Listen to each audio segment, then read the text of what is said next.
Reason ਕੀ ਹੈਗਾ ਕਿ ਅਸੀਂ ਜੋ ਵੀ ਖਾਣਾ ਹੈ ਉਹਦੇ ਬਾਰੇ ਸਾਨੂੰ ਗਿਆਨ ਹੋਣਾ ਚਾਹੀਦਾ, ਕਿਉਂਕਿ ਅੰਦਰ ਜਾ ਕੇ ਡਾਈਜੈਸਟਿਵ ਸਿਸਟਮ ਸਾਡਾ ਬਣਿਆ ਇਸ ਤਰ੍ਹਾਂ ਹੁੰਦਾ। ਹੁਣ ਇਹਦੇ ਅੰਦਰ ਜਦੋਂ ਫੂਡ ਜਾਂਦਾ ਹੈ ਤਾਂ ਇਹਦੇ ਅੰਦਰ ਛੋਟੀਆਂ ਛੋਟੀਆਂ ਪੰਖੜੀਆਂ ਨੇ, 1 ਇੰਚ ਦੇ ਵਿੱਚ 12,000 ਪੰਖੜੀ ਆ ਜਾਂਦੀ ਹੈ 1 ਇੰਚ। ਔਰ ਉਹਨੇ ਜੋ ਫੂਡ ਆਇਆ ਹੈ ਜੂਸਸ ਦੇ ਨਾਲ ਗੜ ਕੇ ਇਹਨੇ ਉਹਨੂੰ ਸਕ ਕਰਨਾ ਹੈ, ਉਹ ਤੋਂ ਰਸ ਕੱਢਣਾ ਹੈ। ਕੀ ਕੱਢਣਾ ਹੈ? ਚੋਂ ਰਸ ਕੱਢਣਾ ਹੈ। ਉਹ ਰਸ ਫਿਰ ਅੱਗੇ ਡਿਲੀਵਰ ਕਰਨਾ ਹੈ 2 ਜਗ੍ਹਾ ਤੇ। ਪੇਟ ਦੀਆਂ ਵਾਲ ਦੇ ਨਾਲ ਜਦੋਂ ਫੂਡ ਟਕਰਾਉਂਦਾ ਹੈ ਉਹਦੇ ਜਿਹੜਾ ਪ੍ਰੋਟੀਨ ਨਿਕਲਦਾ ਹੈ। ਹੁਣ ਪ੍ਰੋਟੀਨ ਬੋਡੀ ਕਿੱਥੋਂ ਲੈਂਦੀ ਹੈ? ਕਿਹੜੇ ਫੂਡ ਤੋਂ? ਮਾਸ ਤੋਂ, ਅੰਡੇ ਤੋਂ, ਦੁੱਧ ਤੋਂ, ਦਹੀਂ ਤੋਂ, ਦਾਲਾਂ ਤੋਂ। ਤਾਂ ਉਹਨੂੰ ਪੈਪਟੋਨ ਵਿੱਚ ਬਦਲਦੀ ਹੈ। ਪੈਪਟੋਨ ਉਹ ਫਾਰਮ ਹੈ ਜਿਹਨੂੰ ਸੈੱਲ ਲੈਂਦਾ ਹੈ। ਉਹਨੇ ਸਿੱਧੀ ਦਾਲ ਨਹੀਂ ਲੈਣੀ, ਉਹਨੂੰ ਮੌਤ ਨੇ ਕਨਵਰਟ ਕਰਨਾ ਹੈ ਪੈਪਟੋਨ ਦੇ ਵਿੱਚ, ਉਹਨੂੰ ਸੈੱਲ ਦੀ ਮੈਂਬਰੇਨ ਐਕਸੈਪਟ ਕਰਦੀ, ਫਿਰ ਉਹ ਸੈੱਲ ਦਾ ਖਾਣਾ ਬਣਦਾ। ਠੀਕ ਹੈ। ਪਿੱਤੇ ਦੇ ਵਿੱਚੋਂ ਹਰਾ ਤੇ ਕੜਵਾ ਰਸ ਨਿਕਲਦਾ ਹੈ ਜੋ ਫੈਟ ਨੂੰ ਬਚਾਉਣ ਦੇ। ਹੁਣ ਜਿਹਨਾਂ ਦਾ ਜਿਹੜਾ ਪਿੱਤਾ ਹੈ ਉਹ ਰਿਮੂਵ ਹੈ। ਇਹ 3 ਪ੍ਰਕਾਰ ਦੇ ਛੋਟੇ ਛੋਟੇ ਕਣ ਹੈ। ਲਹੂ ਕਣ, ਇਹਨਾਂ ਨੂੰ ਅਗਰ ਪਾਸ ਲਿਟਾ ਦਿੱਤਾ ਜਾਵੇ, ਰੈੱਡ ਬਲੱਡ ਸੈੱਲ ਜਿਹਨੂੰ ਆਪਾਂ ਬੋਲਦੇ, ਲਹੂ ਕਣ ਸ਼ਬਦ ਨਵਾਂ ਲੱਗਦਾ ਹੈ। ਰੈੱਡ ਬਲੱਡ ਸੈੱਲ ਜਿਹੜੇ ਇਹਨਾਂ ਦਾ ਸਾਈਜ਼ ਦੱਸਣ ਲੱਗੇ, ਸਾਈਜ਼ ਅਗਰ ਇਹਨਾਂ ਨੂੰ ਆਪਾਂ ਪਾਸ ਲਿਟਾ ਦਈਏ ਤਾਂ 1 ਇੰਚ ਦੇ ਵਿੱਚ 3200, ਅਗਰ ਖੜੇ ਕਰ ਦਈਏ ਤਾਂ 12,000। ਤਾਂ ਜੋ ਰੋਟੀ ਖਾਂਦੇ ਟਾਈਮ ਸਾਈਜ਼ ਯਾਦ ਰਵੇ, ਇਹ ਉਹਦੀ ਵਾਈਟ ਹੈ ਜਿਹੜੀ ਛੋਟੀ ਕਰ ਸਕੀਏ, ਜ਼ਿਆਦਾ ਚਬਾ ਸਕੀਏ, ਤੁਹਾਨੂੰ ਪਤਾ ਹੋਵੇ ਵੀ ਇਹਦੀ ਜਾ ਕੇ ਰੁਕਣਾ ਕਿੱਥੇ ਹੈ। ਜਿਹੜੀ ਅਸੀਂ ਵਾਈਟ ਲਈ ਹੈ ਇਹਦਾ ਸਟਾਪੇਜ ਪਹਿਲਾਂ ਕਿੱਥੇ ਹੈ। 13 ਬਾਈ 4 ਇੰਚ ਇਹਦਾ ਸਾਈਜ਼ ਹੈ। ਉਸ ਤੋਂ ਬਾਅਦ ਕੰਟਰੈਕਸ਼ਨ ਹੋਣੀ ਆ ਵੱਲ। ਦੂਸਰਾ ਜ਼ਿਆਦਾ ਚਬਾਉਣ ਦਾ ਮਤਲਬ ਇਹ ਆ ਕਿ ਜਦੋਂ ਖਾਣਾ ਜ਼ਿਆਦਾ ਚਬਾਇਆ ਹੋਇਆ ਅੰਦਰ ਜਾਏਗਾ ਤਾਂ ਪੇਟ ਦੀ ਜਿਹੜੀ ਵਾਲ ਨੇ, ਕੰਧਾਂ ਨੇ, ਉਹ ਟਕਰਾਏਗਾ, ਵਾਪਸ ਟਕਰਾਊਗਾ। ਜ਼ਿਆਦਾ ਚਬਾਇਆ ਹੋਏਗਾ ਜਦੋਂ ਟਕਰਾਏਗਾ ਤਾਂ ਉਹਦੇ ਚ ਗੁੱਡ ਜਿਹੜੇ ਅੱਛੇ ਜੂਸਸ ਨੇ ਜਿਹੜੇ ਉਹ ਰਿਲੀਜ਼ ਹੋਣਗੇ, ਕਿਉਂਕਿ ਅੱਗੇ ਜਾ ਕੇ HCl ਮਿਲ ਜਾਂਦਾ, ਹਾਈਡਰੋਕਲੋਰਿਕ ਜਿਹੜਾ ਐਸਿਡ ਹੈ ਉਹ ਮਿਲ ਜਾਂਦਾ ਹੈ। ਉਸ ਤੋਂ ਬਾਅਦ ਉਹ ਗਲਦਾ ਹੈ, ਅੱਗੇ ਰਿਲੀਜ਼ ਕਰਦਾ ਹੈ। ਬਹੁਤ ਇੰਪੋਰਟੈਂਟ। ਇਹਨਾਂ ਨਿੱਕੇ ਚੀਜ਼ਾਂ ਦਾ ਤੁਹਾਨੂੰ ਪਤਾ ਨਹੀਂ, ਇੰਪੋਰਟੈਂਸ ਨਹੀਂ ਹੁੰਦਾ, ਲੇਕਿਨ ਇਹ ਤੁਹਾਡੇ ਤੋਂ ਤਾਂ ਨਹੀਂ ਟਕਾਰ ਮਤਲਬ ਬੋਲੋ ਤੇ ਟਕਾਰ ਨਹੀਂ ਕਰਦਾ। ਟਕਾਰ ਬੋਲਣਾ ਮੈਂ ਹੁਣ 1 2 3 ਬੋਲੂਗਾ, 3 ਦੇ ਬੋਲਣਾ ਇੱਕੋ ਦਾ ਹੈ। ਆ ਜੀ ਰੈਡੀ? ਥੋੜਾ ਜਿਹਾ ਤਿਆਰੀ ਕਰ ਲਓ ਟਕਾਰ। 1 2 3 ਠੀਕ ਹੈ। ਤਾਂ ਟਕਾਰ ਜਿਹੜਾ ਹੈਗਾ 4 ਤਰ੍ਹਾਂ ਦੇ ਟਕਾਰ, ਮੈਂ ਸਿਰਫ ਅਜੇ ਪੇਟ ਤੇ ਹੈ, ਜਿੱਥੇ ਤੱਕ ਪਹੁੰਚਿਆ ਅਜੇ ਖਾਣਾ ਅੱਗੇ ਨਹੀਂ ਗਿਆ, ਕਿਉਂਕਿ ਅਗਲੀਆਂ ਨਾੜੀਆਂ ਤੇ ਸਿੱਧੀਆਂ ਨੇ। ਤਾਂ ਫੂਡ ਨੂੰ ਜਦੋਂ ਅਸੀਂ ਖਾਣਾ ਇੱਕ ਤਾਂ ਜ਼ਿਆਦਾ ਚਬਾਉਣਾ ਹੈ। ਕਿਉਂ? ਕਿਉਂਕਿ ਤੁਹਾਡੇ ਕੋਲ ਜਿਹੜਾ ਫੂਡ ਚਬਾਉਣ ਤੋਂ ਬਾਅਦ ਪਹਿਲਾਂ ਸਟਾਪੇਜ ਆਣਾ ਹੈ, ਉਹ ਹੈਗਾ ਪੇਟ। ਸਟਮਕ ਦਾ ਜਿਹੜਾ ਸਾਈਜ਼ ਹੈ 13 ਇੰਚ ਬਾਈ 4 ਇੰਚ ਹੈ। ਸਟੋਰੇਜ ਉਹਦੀ 2.25 ਕਿਲੋ ਦੀ ਹੈ। ਅੱਛਾ, 2.25 ਕਿਲੋ ਦੀ ਪੂਰੀ ਸਟੋਰੇਜ ਹੈ, ਬਟ ਪਿਛਲੀ ਸਟੋਰੇਜ ਦਾ ਮਾਲ ਜੇ ਅੱਗੇ ਜਾਏਗਾ ਫਿਰ ਨਵਾਂ ਸਟਾਕ ਰੱਖੋਗੇ ਨਾ। ਉਸ ਤੋਂ ਅੱਗੇ ਪੇਟ ਨੇ ਉਹਦੇ ਅੰਦਰ ਕੰਟਰੈਕਸ਼ਨ करनी होती है, उकड़ना और फुलना, उकड़ना और फुलना। अच्छा, इस चीज ਨੂੰ ਬੜੇ ਧਿਆਨ ਨਾਲ ਸਮਝ ਲਓ ਜੀ। अच्छा, ਮੈਨੂੰ ਦੱਸੋ पेट ਹੁੰਦਾ ਕਿੱਥੇ ਹੈ? ਜੈਸਾ ਦਾ ਰਿਸਪੌਂਸ ਹੈ ਮੈਨੂੰ ਲੱਗਦਾ ਸਾਰੇ ਬਿਨਾ पेट ਤੇ ਬੈਠੇ ਨੇ। पेट कहाँ है? डस्टबिन से छुल के बाहर है। वैसे ਆਪਾਂ ਨੂੰ ਹੁਣ ਤੱਕ ਜੇ ਕੋਈ ਪੁੱਛਦਾ ਸੀ पेट ਦਾ ਨਿਸ਼ਾਨ ਕਿੱਥੇ, ਮੇਰਾ पेट पर है, ठीक है, ਇੱਥੇ पेट नहीं। ਤਾਂ पेट ਦਾ ਜਿਹੜਾ ਸਾਈਜ਼ ਹੈ ਇਹ ਕਿੰਨਾ ਹੈ? ਕਿਉਂਕਿ ਪੁਰਾਣੇ ਸਟੂਡੈਂਟ ਵੀ ਬੈਠੇ, ਮੈਂ ਤਾਂ ਪੁੱਛ ਰਿਹਾ ਇਹ ਸਾਈਜ਼। ਇਹ ਤਾਂ ਤੁਸੀਂ ਸਟੋਰੇਜ ਦੀ ਗੱਲ ਕਰਦੇ। 13 ਬਾਈ 4 13 ਇੰਚ ਬਾਈ 4 ਇੰਚ ਦਾ ਸਾਈਜ਼ ਹੈ। ਲਿਖੋ ਪਹਿਲਾਂ ਤਾਂ पेट ਦਾ ਸਾਈਜ਼ ਲਿਖੋ, ਉਹ ਵੀ ਬੋਲਡ ਅੱਖਰਾਂ ਦੇ ਵਿੱਚ, ਤਾਂ ਜੋ ਰੋਟੀ ਖਾਂਦੇ ਟਾਈਮ ਸਾਈਜ਼ ਯਾਦ ਰਵੇ। ਇੱਕ ਉਹਦੀ ਵਾਈਟ ਹੈ ਜਿਹੜੀ ਛੋਟੀ ਕਰ ਸਕੀਏ, ਜ਼ਿਆਦਾ ਚਬਾ ਸਕੀਏ, ਤੁਹਾਨੂੰ ਪਤਾ ਹੋਵੇ ਵੀ ਇਹਦੀ ਜਾ ਕੇ ਰੁਕਣਾ ਕਿੱਥੇ ਹੈ। ਜਿਹੜੀ ਅਸੀਂ ਵਾਈਟ ਲਈ ਹੈ ਇਹਦਾ ਸਟਾਪੇਜ ਪਹਿਲਾਂ ਕਿੱਥੇ ਹੈ। 13 ਬਾਈ 4 ਇੰਚ ਇਹਦਾ ਸਾਈਜ਼ ਹੈ। ਉਸ ਤੋਂ ਬਾਅਦ ਕੰਟਰੈਕਸ਼ਨ ਹੋਣੀ ਆ ਵੱਲ। ਡਾਈਜੈਸਟਿਵ ਸਿਸਟਮ ਦਾ ਰੋਲ 80-90% ਆ ਸਾਡੀ ਵਿੱਚ, ਇਸ ਕਰਕੇ ਇਹਨੂੰ ਜ਼ਿਆਦਾ ਦਬਾ ਦੇ ਕੇ ਤੁਸੀਂ ਸਮਝਾਉਂਦੇ ਆ, ਕਿਉਂਕਿ ਜਿਹਦਾ ਇਹ ਸੁਧਰ ਗਿਆ ਸਭ ਕੁਝ ਸੁਧਰ ਗਿਆ। ਜਦੋਂ पेट ने इस कंट्रैक्शन ਦੇ ਨਾਲ ਚੱਲਣਾ ਹੈ ਤਾਂ ਜਦੋਂ ਚੀਜ਼ ਨੂੰ ਪੂਰਾ ਭਰ ਲਵਾਂਗੇ ਤਾਂ ਕੀ ਉਹ ਇਸ ਤਰ੍ਹਾਂ ਚੱਲ ਪਾਏਗੀ?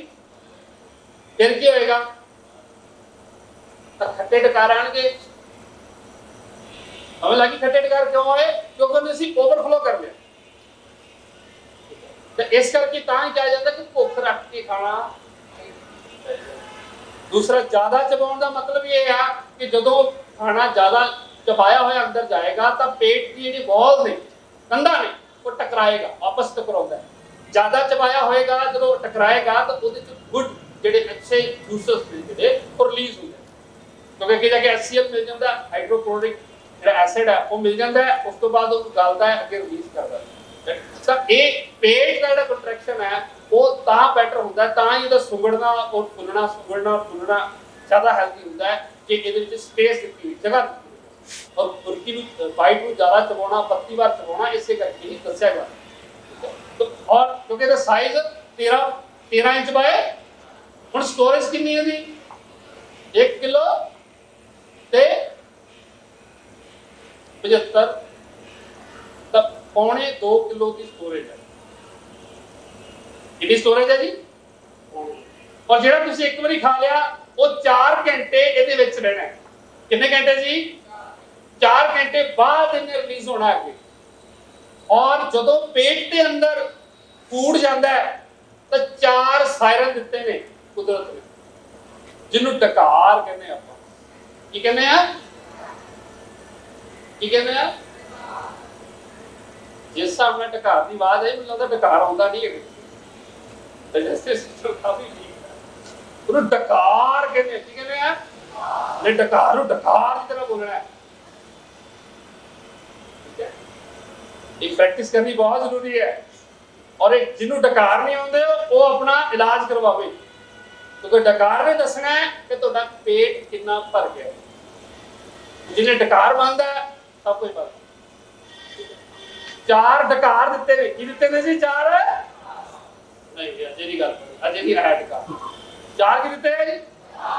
ਡਕਾਰ। ਮੇਰੇ ਨਾਲ ਮੈਂ ਇੱਕ ਡੈਮੋ ਦੇਣਾ, ਉਸ ਤੋਂ ਬਾਅਦ 1 2 3 ਤੇ ਡਕਾਰ ਹੋਗਾ। Are you ready? ਇਹ ਬੜਾ ਇੰਪੋਰਟੈਂਟ ਹੈ, ਤਾਂ ਸਿਖਾ ਰਹੇ ਹਾਂ ਔਰ ਮੈਂ ਕਮੇਟੀ ਕਰਨ ਨਹੀਂ ਜਾ ਰਿਹਾ। ਠੀਕ ਹੈ, ਬਹੁਤ ਇੰਪੋਰਟੈਂਟ। ਇਹਨਾਂ ਨਿੱਕੇ ਚੀਜ਼ਾਂ ਦਾ ਸਾਨੂੰ ਪਤਾ ਨਹੀਂ, ਇੰਪੋਰਟੈਂਸ ਨਹੀਂ ਪਤਾ, ਲੇਕਿਨ ਇਹ ਤੁਹਾਡੇ ਤੋਂ ਉਤਾਰਨੀ ਹੁੰਦੀ ਹੈ। ਡਕਾਰ ਨੂੰ ਪਹਿਲਾਂ ਬੋਲੋ, ਫਿਰ ਡਕਾਰ ਆਉਣੇ ਸ਼ੁਰੂ ਵੀ ਹੋ ਜਾਣਗੇ। ਡਕਾਰ ਬੋਲਣਾ। ਮੈਂ ਹੁਣ 1 2 3 ਬੋਲੂਗਾ, 3 ਤੇ ਬੋਲਣਾ, ਇੱਕੋ ਲਹਿਰ ਦੇ। Are you ready? ਥੋੜਾ ਜਿਹਾ ਤਿਆਰੀ ਕਰ ਲਓ ਡਕਾਰ। ਠੀਕ ਹੈ, 1 2 3। ਠੀਕ ਹੈ, ਤਾਂ ਡਕਾਰ ਜਿਹੜਾ ਹੈਗਾ 4 ਤਰ੍ਹਾਂ ਦੇ ਡਕਾਰ। ਮੈਂ ਸਿਰਫ ਅਜੇ ਪੇਟ ਤੇ ਆ, ਇਸ ਤੱਕ ਪਹੁੰਚਿਆ, ਅਜੇ ਖਾਣਾ ਅੱਗੇ ਨਹੀਂ ਗਿਆ, ਕਿਉਂਕਿ ਅਗਲੀਆਂ ਨਾਲੀਆਂ ਤਾਂ ਸਿੱਧੀਆਂ ਨੇ। वो तो सीधी पाइप है, खाता क्या, इस करके जो मर्जी खाओ, जो मर्जी खाओ। तो ये बहुत इंपॉर्टेंट पार्ट है पेट वाला। अच्छा, जो असी फूड खाना शुरू करते हैं ना, सब तो पहला डकार होता है तृप्ति डकार। केड़ा डकार जी? केड़ा डकार? तृप्ति का मतलब की है? बस, ठीक है, बस कि हुण जिन्नी लोड़ सी, हाँ, उस डकार दे विच पेट साडा 50% ते आया होंदा। कितने परसेंट पे आया जी? मतलब हुण तो तुसीं ये समझना है, खाना खाते खाते जे पहला डकार आ गया तो की हो गया है? मतलब शरीर में जो लोड़ सी ओदी पूर्ति हुण अगे साडा स्वाद का हिस्सा हो सकता है। यार खाना स्वाद बड़ा है, एक रोटी और तृप्ति तो बाद जेड़ा आएगा फिर पूर्ण, जो पूरा भर गया फिर पूर्ण डकार। केड़ा आएगा? पूर्ण डकार आएगा। अच्छा, जे बंदा फिर भी ना हटिया,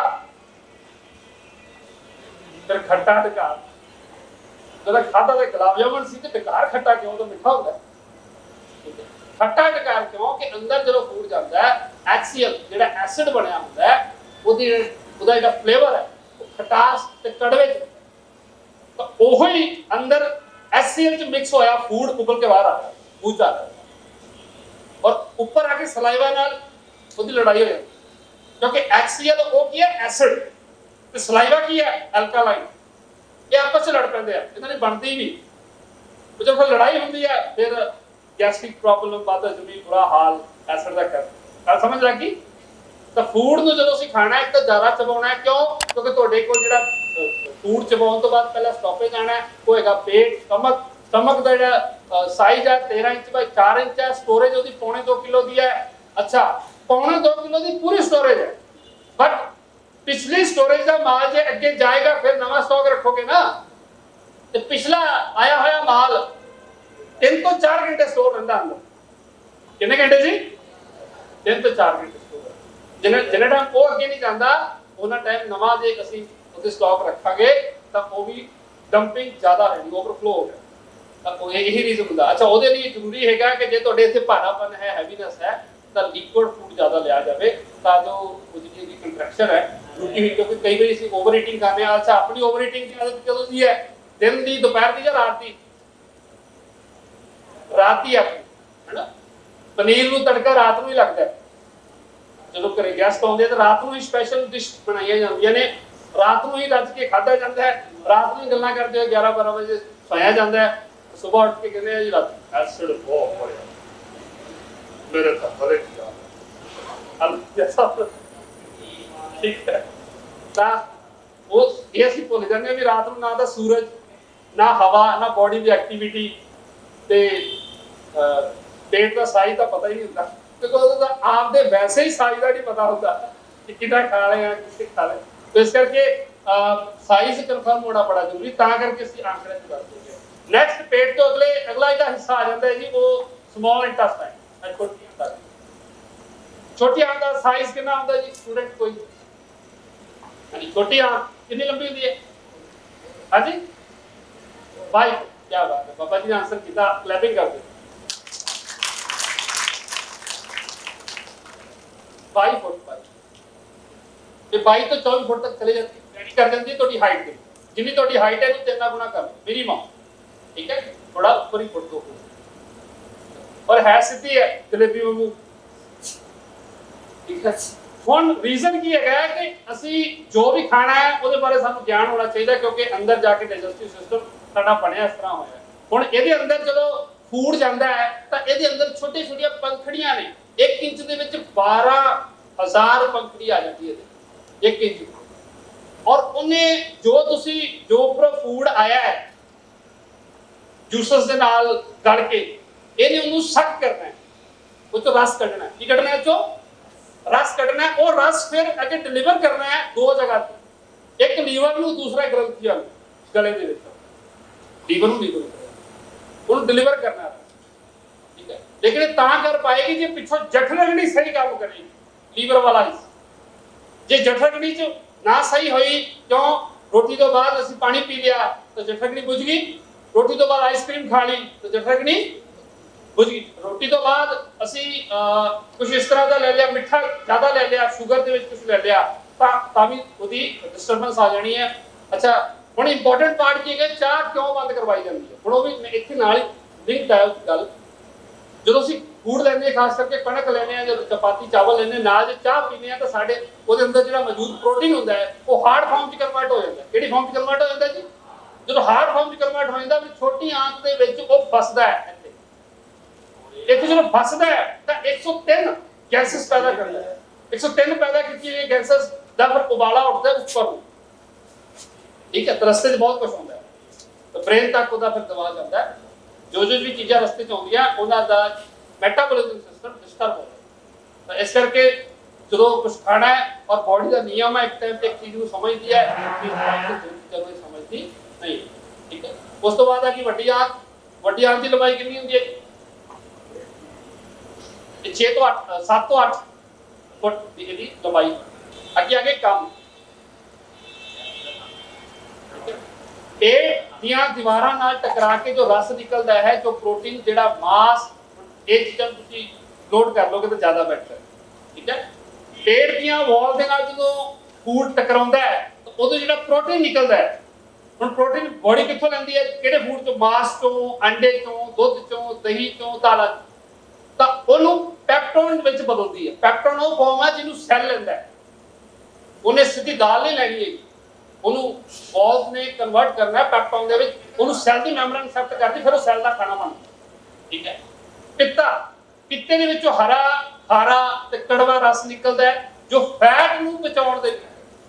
हुण जिन्हां दा पित्ता जिहड़ा पित्ता है वो रिमूव है, तां उहनां लई फैट नूं डाइजेस्ट करना सब तो वड्डा चैलेंज है, क्योंकि उस लेवल दा एसिड नहीं मिल सकता। जब बहुत ज़्यादा एसिड हो इकट्ठा कर दिया बॉडी फिर ਉਹਨੂੰ ਮੈਡੀਸਿਨ ਦੇਣੀ ਤਾਂ ਪਿੱਤ ਵਿੱਚੋਂ ਹਰਾ ਖਾਰਾ ਤੇ ਕੜਵਾ ਰਸ ਨਿਕਲਦਾ ਤਾਂ ਫੈਟ ਬਚਾਉਣ ਲਈ ਪਿੱਤਾ ਕੁਦਰਤ ਨੇ ਸਾਨੂੰ ਫੈਟ ਨੂੰ ਬਚਾਉਣ ਦੇ ਵਾਸਤੇ ਦਿੱਤਾ ਹੋਇਆ ਔਰ ਹਰ ਚੀਜ਼ ਚ ਖਾਸ ਕਰ ਇੰਡੀਅਨ ਚੀਜ਼ फैट मौजूद है ऐसे करके दुध फैट है और जो चावल खाने हैं तो कार्बोहाइड्रेट्स है फैट है ਉਹਦੇ ਚ ਆ ਗਈ ਤਾਂ ਬਹੁਤ ਸਾਰੇ ਇਸ ਤਰ੍ਹਾਂ ਦੇ ਸਾਡੇ ਫੂਡ ਵਿੱਚ ਫੈਟ ਆ ਜਾਂਦੀ ਹੈ ਕਿ ਜਿਹੜਾ ਵੀ ਕਾਰਬੋਹਾਈਡਰੇਟ ਪ੍ਰੋਟੀਨ ਵਾਲਾ ਹਿੱਸਾ ਆਪਾਂ ਲੈਂਦੇ ਹਾਂ ਉਹ ਫੈਟ ਉੱਥੇ ਪਿੱਤੇ ਦਾ ਰੋਲ ਵੱਧ ਜਾਂਦਾ ਹੈਗਾ ਪੈਨਕ੍ਰੀਆ ਗ੍ਰੰਥੀ ਜੋ ਆਟੇ ਵਾਲੇ ਪਦਾਰਥਾਂ ਨੂੰ ਚੰਗੀ ਸ਼ੂਗਰ ਚ ਤਬਦੀਲ ਕਰਦੀ ਹੈ ਇਹ ਕੰਮ ਪੈਨਕ੍ਰੀਆ ਦਾ ਕਿਹੜੇ ਪਦਾਰਥਾਂ ਨੂੰ ਆਟੇ ਵਾਲੇ ਔਰ ਵਧੇ ਹੋਏ ਪ੍ਰੋਟੀਨ ਨੂੰ ਪੈਪਟੋਨ ਹੁਣ ਪ੍ਰੋਟੀਨ ਜਿਹੜਾ ਸ਼ਬਦ ਹੈ ਇਹ ਫੂਡ ਲਈ ਹੈ ਸੈੱਲ ਲਈ ਉਹ ਪ੍ਰੋਟੀਨ ਨਹੀਂ ਹੈ ਪ੍ਰੋਟੀਨ ਨੂੰ ਜੇ ਸੈੱਲ ਦੀ ਖੁਰਾਕ ਬਣਾਉਣੀ ਤੇ ਪ੍ਰੋਟੀਨ ਨੂੰ ਕੀ ਬਣਨਾ ਪਏਗਾ ਪ੍ਰੋਟੀਨ ਨੂੰ ਕੀ ਬਣਨਾ ਪਏਗਾ ਪੈਪਟੋਨ ਕੀ ਬਣਨਾ ਪਏਗਾ ਲਿਖੋ ਇਹਨੂੰ ਲਿਖੋ ਜੇ ਸੈੱਲ ਦੀ ਖੁਰਾਕ ਬਣਾਉਣਾ ਹੈ ਪ੍ਰੋਟੀਨ ਤਾਂ ਉਹਨੂੰ ਪੈਪਟੋਨ ਚ ਕਨਵਰਟ ਹੋਣਾ ਪਏਗਾ ਫਿਰ ਜਾ ਕੇ ਸੈੱਲ ਦੀ ਖੁਰਾਕ और फैट ਨੂੰ ਗਾੜੇ ਖੱਟੇ ਪਾਚਕ ਰਸ ਤਬਦੀਲ ਕਰਦੀ ਹੈ ਪੈਨਕ੍ਰੀਆ ਅੱਗੇ ਲਾਸਟ ਵਿੱਚ ਛੋਟੀ ਆਂਤ ਜਿਹਦੇ ਬਾਰੇ ਮੈਂ ਜ਼ਿਕਰ ਤੁਹਾਨੂੰ ਦੱਸ ਵੀ ਦਿੱਤਾ ਹੈ ਕਿ ਦੋ ਜਿਹੜੀ ਛੋਟੀ ਛੋਟੀਆਂ ਪੰਖੜੀਆਂ ਹੁੰਦੀਆਂ ਨੇ ਬਰੀਕ ਦੋ ਰਸ ਨੂੰ ਲੀਵਰ ਨੂੰ ਔਰ ਗ੍ਰੰਥੀਆਂ ਨੂੰ ਡਿਲੀਵਰ ਕਰਦੀ ਦੋ ਜਗ੍ਹਾ ਔਰ ਛੋਟੀ ਆਂਤ ਵੀ ਪੈਪਟੋਨ ਨੂੰ ਫਿਰ ਅਮੀਨੋ ਐਸਿਡ ਚ ਬਦਲ ਕੇ ਲਹੂ ਚ ਮਿਕਸ ਕਰਾਉਂਦੀ ਹੈ ਫਿਰ ਉਹ ਬਲੱਡ ਦਾ ਪੈਪਟੋਨ ਦਾ ਲਾਸਟ ਦੇ ਵਿੱਚ ਅਮੀਨੋ ਐਸਿਡ ਬਣਦਾ ਫਿਰ ਉਹ ਜਾ ਕੇ ਸੈੱਲ ਦੀ ਖੁਰਾਕ कन्फर्म है जी आगे आ गया हार्ट ये भी तानू नोट करना पड़ेगा थोड़ा टेक्निकली पार्ट है ये नोट करना पड़ेगा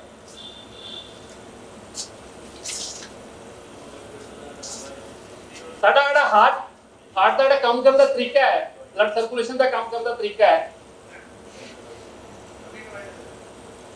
लहू संचार प्रणाली का काम करने का तरीका है कि लहू शरीर का 13वां हिस्सा है जिसका रंग लाल नहीं पीला होता है लहू का जो पहला कलर है वो कितना होता है पीला लाल कदों बनता है वो तुहानू किवें पता लगे क्योंकि आप जो लहू देखते हो रेड देखते हां लहू कण ये तीन प्रकार के छोटे छोटे कण है लहू कण इन्हां नू अगर पास पास लिटा दिता जाए रेड ब्लड सैल जिन्होंने आप बोलते लहू कण शब्द नवा लगता है रेड ब्लड सैल जो होंगे इन्हों का साइज दसन लगे साइज अगर इन्हों आप पास पास लिटा दिए तो 1 इंच के 3200 अगर खड़े कर दिए तो 12000 एक बूथ लखा होंगे और 1 मिनट में लखा मरते हैं तो पैदा होंगे पर एक फेफड़ियां द्वारा ਲਈ ਗਈ ਹਵਾ ਦੁਆਰਾ ਲਾਲ ਰੰਗ ਤਬਦੀਲ ਹੁੰਦੇ ਮੀਨਸ ਇਸੇ ਕਨਫਰਮ ਹੋ ਗਿਆ ਕਿ ਜਦੋਂ ਆਕਸੀਜਨ ਦੇ ਕੰਟੈਕਟ ਚ ਆਉਂਦੇ ਨੇ ਉਦੋਂ ਇਹ ਰੈੱਡ ਕਲਰ ਚ ਕਨਵਰਟ ਹੋ ਜਾਂਦਾ ਤੇ ਪਹਿਲਾ ਇਹਦਾ ਕਲਰ ਕੀ ਹੁੰਦਾ ਹੈ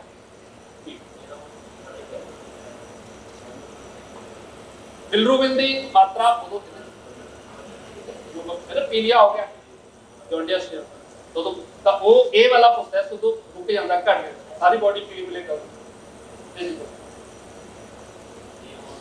और अगे इन्हां दा काम सैल्लां नूं हवा देना कार्बन लैके फेफड़ियां तो बाहर कढना पर इन्हां नाल कणां विच इन्हां लाल कणां विच एक प्रकार दा तत्व हीमोग्लोबिन हुंदा है जो लोहे तो प्राप्त हुंदा है इस तत्व द्वारा ही इनका रंग लाल हुंदा है कंफर्म है जी लहू संचार प्रणाली के कण लहू कण अगर भोजन में लोहे की मात्रा ना मिले तो शरीर लहू की कमी के रोगों तो ग्रस्त हो जाए मात्रा ना मिले तो ਅਸੀਂ एनीमिक कदों होने आ साडा हीमोग्लोबिन कदों घटदा है जदों किदी मात्रा घट जाए आ जाए हुण ये चीज क्यों समझाई जा रही है कम से कम जो सामने पता लग जाए कि मैं रिपोर्ट करवाई है उहदे हीमोग्लोबिन घट है तो असीं उस तरह के सोर्सेस अपने फूड च वधा सकते क्योंकि बहुत सारे परिवारों को ये बेसिकली कंफर्म नहीं ਉਹਨਾਂ ਨੂੰ ਇਹ ਲੱਗਦਾ ਕਿ ਜੇ ਐਚਬੀ ਘੱਟ ਹੈ ਜਲਦੀ ਜਲਦੀ ਕੋਈ ਗੋਲੀ ਖਾਈਏ ਗੱਲ ਸਮਝੇ ਉਸ ਪਰਸੈਪਸ਼ਨ ਤੋਂ ਬਾਹਰ ਆਣਾ